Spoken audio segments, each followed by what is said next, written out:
महाराज दुर्योधन के पुत्र थे सिद्धार्थ। उन्होंने ज्ञान प्राप्त कर लिया, आगे चलकर गौतम बुद्ध कहलाए। उनके पिता महाराज सुयोधन ने उन्हें घर लौटाने के कई प्रयास किए, किंतु सफलता मिलती न देख उन्होंने मंत्रियों के द्वारा संदेश भिजवाया कि भगवान अब तो आप संत हो गए, आपके लिए तो सब बराबर हैं, हम पृथक कैसे हो गए। एक दिन आप हमारे दरवाजे पर भी भिक्षा ग्रहण करें। भगवान बुद्ध ने कहलाया, राजन एक बार हमें आपके यहाँ भिक्षा करने अवश्य आएंगे। कई महीने व्यतीत हो गए। एक दिन भगवान बुद्ध ने कहा, क्यों भिक्षु, उन महाराजा के निमंत्रण को पर्याप्त समय व्यतीत हो गया। भिक्षुओं ने कहा, हाँ भगवान। बुद्ध ने कहा, क्यों नहीं इसे आज संपादित कर दिया जाए। भिक्षुओं ने कहा, जैसी भगवान की इच्छा। भिक्षुओं के साथ बुद्ध कपिल वस्तु की ओर बढ़े।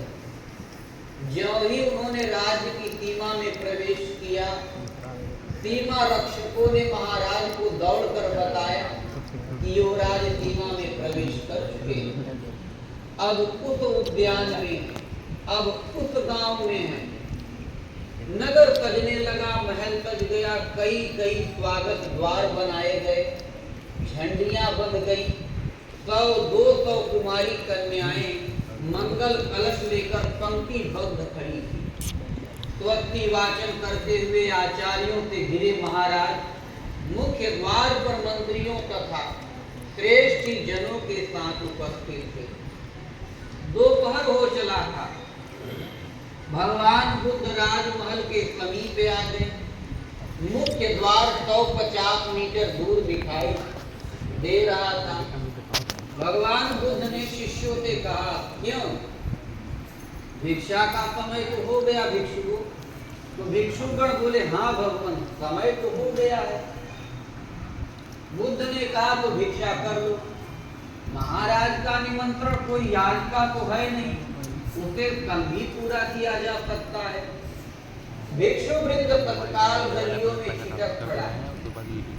भगवान बुद्ध भी एक झोपड़ी की ओर पड़े और कहा, भिक्षा दे। झोपड़ी में से एक बुढ़िया निकली। उसने कहा, कुमार आप जब छोटे थे तो मैं ही आपके भवन में साफ सफाई किया करता। बुद्ध ने कहा, माते हमने भिक्षा मांगी है। वृद्धा ने कहा, यह चमार का घर है। बुद्ध ने कहा, माते हमने जाति को पूछी नहीं, केवल भिक्षा मांगी है। क्या एक भिक्षु को तू भिक्षा नहीं दोगी?